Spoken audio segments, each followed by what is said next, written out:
I'm getting ACL surgery. Again. For those of you who already know me, this is not my first or second, but third operation. Now, things are going to get a little different this time. Here are the differences. On my first two surgeries, they were on my left knee. On the first one, they used my hamstring to replace my ACL. Clearly, that didn't work out. But of course, what we didn't know at the time is that using your hamstring to replace your ACL has a pretty high failure rate. So of course, my ACL tore again, and the next time around they used a cadaver, which made the recovery a lot less painful, to say the least. The hamstring was unbearable. I would not recommend that to anybody. If you ever have a surgeon who's trying to use your hamstring, tell them those two things. It is extremely uncomfortable, and two, it's the least successful version out of the other, out of the three total that they use. So now it begs the question, what makes this third one so different? So this one is going to be called a BEAR surgery. So BEAR is a bridge enhanced ACL repair. To keep it simple, the way that the BEAR works is that they take the two torn ends of my ACL under the assumption that they are still stiff ends. If they're frayed apart and free floating and there's nothing to stitch into, this won't work and they will have to revert to probably using a quad tendon, which is so far, it's the least pain and least symptomatic afterwards, and it's the most reliable ACL reconstruction. The way that the BEAR works, from my understanding, is that they basically stick a camera into your knee, they check your ACL, obviously it's still torn, but if it's still, both ends are stiff enough, they can stitch into both ends using a collagen implant. So basically they will take your two torn ends of your ACL, stitch them together into the collagen implant, and it'll slowly grow back together and create yourself a new ACL without having to take something from your patella tendon, from your quad tendon, or from your hamstring.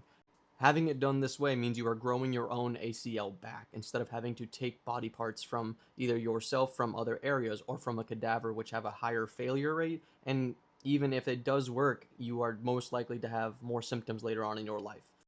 Now, again, with that being said, you don't know if you are a good candidate for a BEAR surgery until the surgeon is in your knee with a camera. He has to go in there and make sure you have two stiff ends. If you don't, and they are frayed apart and free floating and have nothing to stitch into for the implant to connect and then grow that new tissue, then you basically have to go with plan B. You should talk with your surgeon to see what that would be. My backup plan is using my quad tendon right here above my kneecap. That one seems to be the least symptomatic, the highest success rate. That one usually has very minimal pain afterwards. Using the ones below your kneecap right here seems to almost guarantee a lot of pain later in life, which you can try to minimize, but it's not going to go away.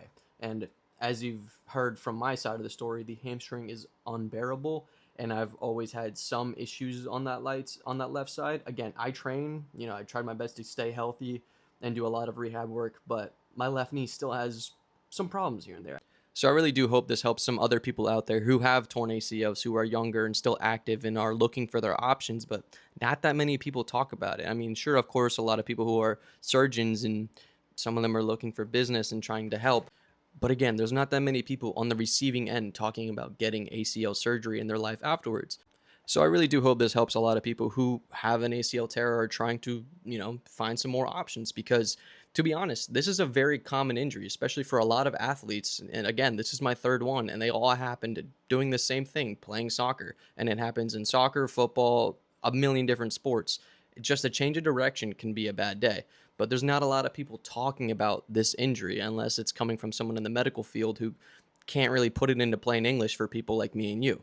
So if you've had one in the past, you know exactly how I feel and what I'm talking about. And if you have one right now and you're scared of the surgery, make sure to, take your time and look at your options. And my biggest recommendation is to make sure, if you have insurance, look for a sports orthopedic surgeon. Don't look for a general orthopedic, because typically the general orthopedic are set in their ways and do stuff old fashioned. They're not really open to the new forms of surgery because they've had their practice for forever. They know exactly what they're doing and they don't want to change it towards the end of their career. But sports medicine, they are constantly looking for things with higher success rates, and that will increase your ability to get back to normal life and to a very active lifestyle. So with that being said, I hope you guys enjoyed this, and I will absolutely keep you guys posted with how everything goes with my surgery, because I will be going in tomorrow at 6 a.m. for my surgery, and hopefully post-operation I will be feeling much better than the last two. So with that being said, I will keep you guys posted, and as always, stay blessed.